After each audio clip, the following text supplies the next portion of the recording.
Mes chers amis, une pièce, un billet de tzedaka, surtout dans cette époque, et nous allons mériter la reconstruction du Beth Amikdash, l'apparition du Beth Amikdash. Comme il est dit que le Beth Amikdash va descendre du ciel. Eh bien, quand il va descendre du ciel, où est-ce qu'on va retrouver les différents objets du Beth Amikdash? Est-ce qu'on va tout devoir faire nouveau? Est-ce qu'il y a des choses de l'ancien Beth Amikdash qui vont réapparaître? Particulièrement l'Aaron HaKodesh, l'Arche Sainte. Il y a tellement de rumeurs qui prétendent savoir où ce qui se trouve, au Vatican, en Éthiopie. Eh bien, regardez ce que le Rambam nous enseigne. Le Rambam, dans le Hilchot Bet HaBechira, dans les lois reliées au Bet Amikdash, 4e chapitre, première halakha, nous dit la chose suivante. Et on va la lire ensemble. Even Haïta Bekodesh HaKadashim. Il y avait une pierre qui était placée au sein des saints, dans la partie occidentale.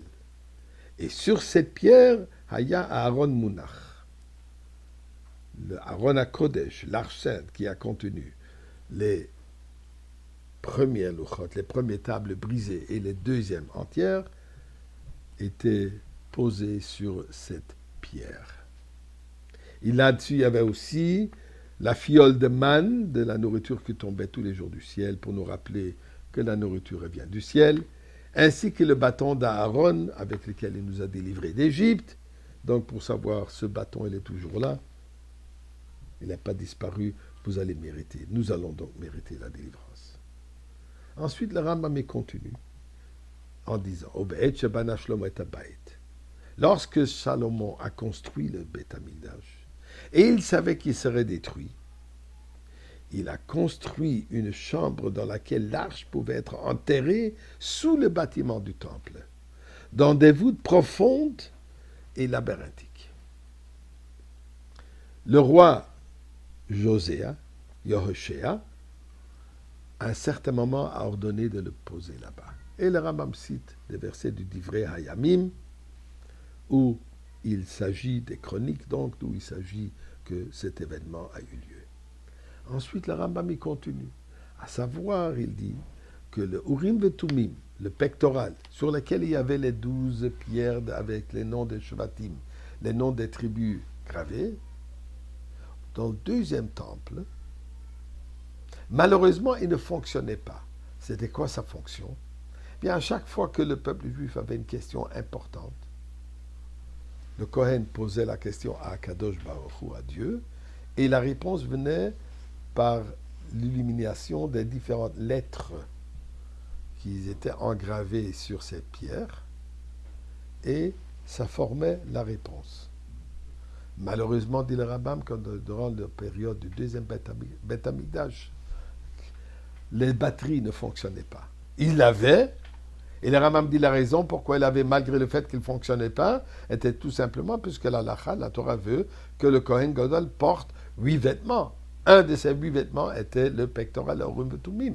Donc, nécessaire qu'il a cela, malgré le fait qu'il ne fonctionne pas. C'est ce que le Rambam nous dit. Regardez, s'il vous plaît, Perek Dalet Halacha Aleph, 4e chapitre, première Halacha. Question que le Rabbi pose. Le Rambam, nous savons, est un livre de halachot, un livre de loi. C'est quoi la loi qu'il y a dans le fait qu'il nous raconte que Shlomo HaMelech a construit une salle, des chambres dans un labyrinthe caché en dessous dans la montagne. Et ensuite, qu'est-ce qu'il nous ajoute encore? Sache aussi encore une curiosité que durant le deuxième Beth Amikdash, le pectoral ne fonctionnait pas. Ça n'appartient pas ici. Le Rambam n'est pas un livre d'histoire. Le Rambam est une halakha. C'est quoi la halakha qu'il y a là-dedans? Eh bien, nous dit le Rabbi, écoutez, une halakha extraordinaire. Il y a une question qui se pose, une question flagrante. Puisque durant le deuxième Beth Amikdash, il n'y avait pas d'Aaron HaKodesh. L'Aaron HaKodesh ne se trouvait pas au sein des saints. Alors avec quoi le Saint des Saints était secret? Avec quoi il était saint? Imaginez-vous une synagogue, il n'y a pas de Sefer Torah, il n'y a pas de Teva, il n'y a pas de Sidour, il n'y a rien. Avec quoi c'est une synagogue? S'il n'y a pas d'Aaron HaKodesh, qu'est-ce qui le rend Kodesh HaKadashim, le Saint des Saints? Pour cela, le Rambam nous dit, il était présent. Mais il y avait 2 endroits que Dieu a désignés pour son emplacement. Certains moments se trouvent en haut dans la salle physique du Kodesh HaKodashim. À d'autres moments, des moments choisis par Dieu, il se trouve dans l'endroit, mais dans un sous-sol. Le fait qu'il est dans le sous-sol, donc que nous, on ne le voit pas, n'enlève pas de son importance et de sa présence même dans le Kodesh HaKodashim. Et c'est pour ça qu'il ajoute aussi le Urim Vetumim. Malgré le fait que nous n'avons pas vu les lettres s'illuminer, donner la réponse. Mais ça n'enlève pas le fait qu'il est présent, la parole de Dieu elle est présente,